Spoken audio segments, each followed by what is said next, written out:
Kisah pertama, Dialihkan Hantu oleh Wibert Jimbun Peter. Cerita ni berlaku kepada saya dan keluarga lebih kurang 15 tahun lalu. Selama ni, saya tidak pernah betul-betul ada kesempatan untuk ceritakan. Tapi sampai hari ini, kejadian tu masih menjadi antara perkara yang paling pelik pernah berlaku di dalam keluarga kami. Kejadian ni berlaku di rumah panjang kami di sebuah kampung di Sarawak. Waktu tu hampir gawai, jadi seperti biasa ramai ahli keluarga balik berkumpul di rumah panjang. Suasana petang waktu tu terasa damai. Kami sekeluarga sedang berada di ruang tamu menonton TV.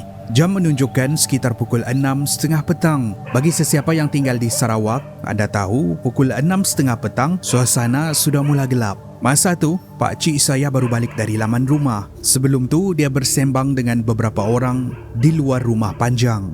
Bila dia masuk ke bilik keluarga kami, dia terus cakap yang dia nak baring sekejap sementara menunggu makan malam siap. Katanya dia letih sebab dari pagi lagi berada di kebun. Kami semua nampak dia masuk. Lebih kurang 6 orang yang sedang menonton TV waktu tu nampak dengan mata sendiri. Pakcik berjalan masuk dan terus menuju ke bilik tidur dia. Selepas tu, kami sambung tengok TV.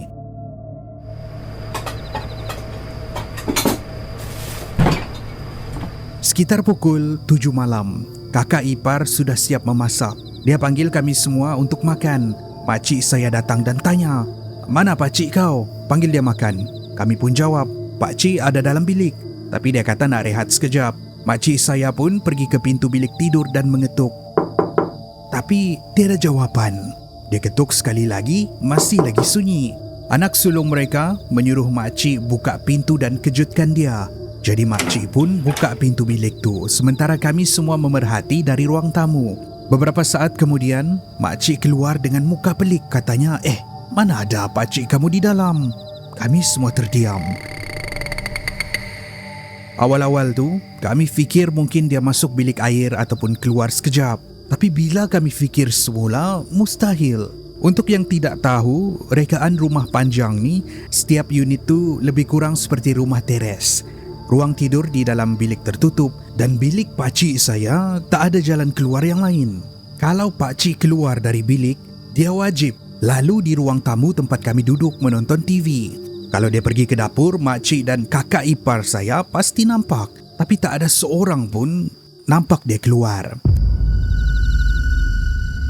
6 pasang mata nampak dia masuk ke dalam bilik tapi tiada satu pun yang nampak dia keluar. Dari situ kami mula panik. Kami panggil ahli rumah panjang lain untuk membantu mencari.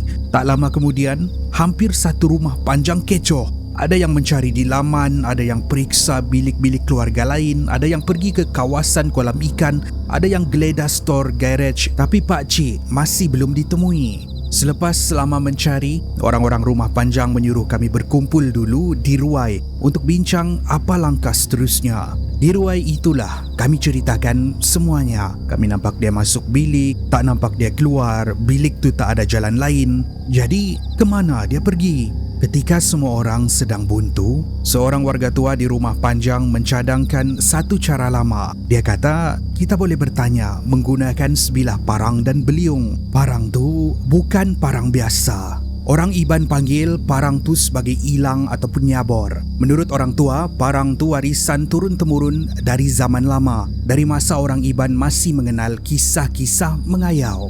Kata mereka, parang tu sudah bermandikan darah. Aku tak mahu tambah-tambah cerita tentang parang tu, tapi satu perkara yang selalu disebut oleh orang tua, kalau seseorang terluka disebabkan parang tu, lukanya tak akan sembuh. Parang tu diikat bersama beliung menggunakan tali di bahagian tengah. Kemudian 2 orang memegang beliung tu menggunakan jari telunjuk. Seseorang akan bertanya soalan. Kalau jawapannya ya, beliung tu akan berpusing sendiri. Kalau tidak, ia tidak akan bergerak. Malam tu, di depan semua orang, soalan pertama diajukan. Adakah dia masih hidup? Beliung tu berpusing.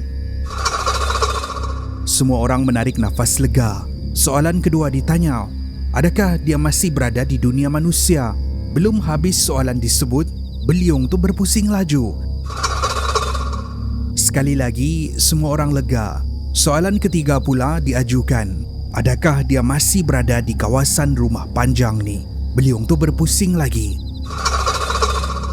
Sekarang kami tahu pakcik masih hidup. Dia masih di dunia manusia dan dia masih berada di sekitar rumah panjang. Cuma kami tak tahu di mana. Kemudian soalan terakhir, adakah dia sedar sekarang? Kali ini beliung tu tidak bergerak dan suasana menjadi berat. Jadi kami tahu tak guna kami panggil nama dia, dia tak akan dengar. Apatah lagi menjawab. Selepas tu, semua orang lelaki diarahkan mencari di kawasan luar rumah dan laman. Yang perempuan pula diminta periksa bilik masing-masing, manalah tahu dia berada di tempat yang kami belum periksa. Kami bongkar semua tempat sekali lagi, store, garage, sudut bawah rumah, kawasan belakang, kami periksa satu persatu. Sampailah kami tiba di satu store milik seorang makcik. Store tu berkunci dari luar. Tapi, bila kami suluh ke dalam melalui celah-celah kayu, kami nampak sesuatu. Ada sekujur tubuh di dalam store. Bila disuluh dengan lebih jelas, kami semua terdiam. Itu adalah pakcik yang hilang. Dia terbaring di dalam store tu seperti sedang tidur. Masalahnya, store tu berkunci dari luar. Dan kunci itu ada dengan pemilik store tu. Pelik, macam mana dia boleh berada di dalam store tu? Padahal kami nampak dia masuk ke dalam bilik tadi. Kami buka store dan kejutkan dia. Pakcik bangun dalam keadaan marah dan mamai. Katanya, "Kenapa kamu kacau aku tidur ni?" Kami semua saling berpandangan. Kami bagi tahu dia, "Kau tidur dalam store orang." Sebelum dia pandang sekeliling, wajahnya terus berubah. Dia sendiri pun pelik. Katanya, "Kenapa pindah aku di sini?" Tiada seorang pun dari kami yang tahu nak jawab apa. Kami kemudian pimpin pakcik keluar dari store sebab dia nampak lemah. Mungkin masih mamai. Mungkin juga ada sesuatu yang lain. Malam tu, tak ada seorang pun yang berani tidur berasingan. Kami semua tidur di ruang tamu beramai-ramai sebab kami takut kalau ada orang lagi yang dialihkan di tempat yang lain. Kisah kedua, Makhluk Berpakaian Serba Putih oleh Sinister Music. Nama aku Denny. Sekarang berumur 18 tahun. Cerita ni berlaku di rumah aku sendiri di Sarawak. Rumah kami dulu rumah kayu, tapi sekarang sudah direnovasi jadi rumah batu. Walaupun rupa rumah sudah berubah, orang-orang tua di kawasan kami selalu cakap sesuatu yang sama. Kawasan rumah kami ni keras. Aku tinggal di kawasan rumah panjang. Kalau orang Sarawak mungkin faham bila orang tua-tua cakap ada tempat yang keras. Bukan semestinya hari-hari nampak benda yang pelik, tapi kawasan tu ada tetamunya sendiri. Orang tua pernah cakap halaman rumah kami ni laluan, mereka lalu lalang. Masa kecil dulu aku cuma dengar je, tak ambil berat sangat. Sampailah aku mula alami sendiri. Ada satu malam aku tidur di ruang tamu macam biasa. Waktu tu lebih kurang pukul 11 malam.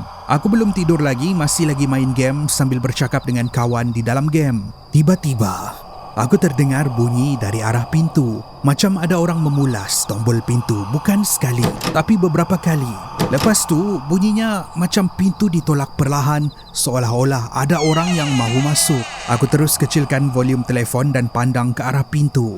Di luar rumah, ada cahaya lampu jalan. Jadi, kalau orang berdiri di depan pintu, sepatutnya aku nampak bayang. Tapi tak ada. Aku tunduk tengok bawah pintu pula. Tak ada kaki. Mula-mula memang rasa takut. Tapi sebab gangguan macam tu pernah juga berlaku di kawasan rumah, lama-lama aku buat tak kisah. Aku sambung main game walaupun rasa tak sedap hati. Beberapa malam selepas tu, aku cuba tidur di bilik pula. Bilik aku dekat dengan bahagian dapur. Malam tu aku baring sambil layan TikTok pakai earphone. Tiba-tiba, aku terdengar perempuan menangis perlahan. Sayup-sayup, perlahan, datang dari arah dapur luar rumah. Aku terus cabut earphone. Aku diam dan cuba dengar betul-betul. Suara tu masih ada sekejap. Tangisan perempuan, bukan tangisan kuat. Dia tidak menjerit, macam orang menangis dari jauh. Tapi cukup jelas untuk buat aku rasa meremang. Selepas beberapa saat suara tu hilang, aku terus tutup telefon dan paksa diri untuk tidur. Keesokan paginya, aku cerita kepada mak. Aku ingat mak akan kata aku salah dengar. Tapi mak terus diam. Lepas tu dia cakap sesuatu yang buat aku meremang. Mak kata, benda tu memang selalu menangis. Aku pun terkejut dan tanya, apa maksud mak? Mak jawab, Kalau suara perempuan menangis macam tu kedengaran di luar kawasan, biasanya itu tanda tak baik. Tanda akan ada orang yang meninggal. Aku tak tahu nak percaya atau tak. Dalam kepala aku, mungkin itu cuma kepercayaan orang tua. Mungkin bunyi binatang, mungkin terlalu penat. Tapi petang tu juga kami dapat satu berita. Seorang saudara ayah aku meninggal dunia disebabkan kemalangan. Masa itulah baru teringat semula tentang suara perempuan menangis malam sebelum tu. Mak dan adik-adik aku pergi menziarahi dan melihat jenazah. Aku tak ikut, bukan sebab tak hormat, tapi aku memang jenis yang kurang suka dengan suasana yang macam tu. Jadi malam tu aku tinggal sendirian di rumah. Sejak hari itu aku tak pandang ringan lagi bila terdengar bunyi pelik di rumah. Bagi aku, yang menakutkan bukan sekadar pintu dipulas atau bayang lalu di dapur. Yang menakutkan ialah bila rumah tu seperti memberi tanda sebelum sesuatu berlaku. Pernah juga waktu aku basuh pinggan seorang diri, aku rasa macam ada kelibat mendekati dari belakang. Bila aku menoleh, tak ada apa-apa. Mungkin itu cuma perasaan, mungkin juga bukan. Tapi suara perempuan menangis tu, aku tahu, aku pasti, aku dengar. Banyak lagi kejadian ganjil yang berlaku di rumah tu. Tapi untuk hari ini cukup sekadar itu. Satu memori yang aku takkan dapat lupakan sehingga hari ini.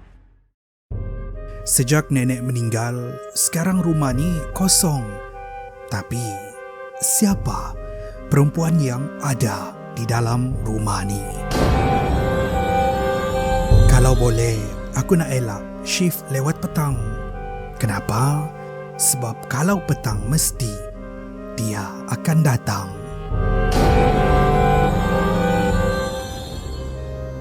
Kenapa dia orang suruh jaga kawasan tebiar ni walhal tempat ni memang sudah ada penjaga? Aku kalau lalu dekat bangunan kosong tu mesti ada yang mengikut. Setiap orang ada cerita. Ceritakan dengan kami di aplikasi perkongsian interaktif. Ceritakan boleh dimuat turun di Google Play dan App Store. Ceritakan, kongsi, baca dan undi.